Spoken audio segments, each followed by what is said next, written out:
শব্দটি হলো অ্যাবডিকেট, এর পার্টস অফ স্পিচ হলো ভার্ব ফর্ম। এর 3 ধরনের মানে আছে। প্রথম মানেটি হলো সিংহাসন ত্যাগ করা, যাকে ইংলিশে বলা হয় রিনাউন্স দ্য থ্রোন। দ্বিতীয় মানেটি হলো বিশেষ কোনো ক্ষমতা বা কার্যভার বা অধিকার বা ধারণা আনুষ্ঠানিকভাবে ত্যাগ করা। তৃতীয় মানেটি হলো অস্বীকার করা বা প্রত্যাখ্যান করা বা ত্যাগ করা।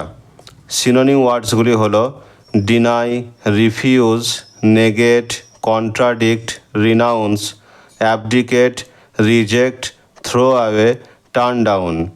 অ্যান্টোনিমসগুলি হলো be crowned, accept, take on. এক্সাম্পলগুলি হলো number 1, the king decided to abdicate the throne in favour of his younger brother. রাজা তার ভাইয়ের জন্য রাজ সিংহাসন ত্যাগ করতে মনস্থির করেছিলেন।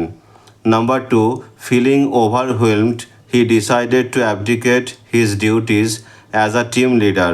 অভিভূত হয়ে তিনি মনস্থির করেছিলেন টিম লিডার হিসাবে তার কর্তব্যগুলো প্রত্যাখ্যান করতে।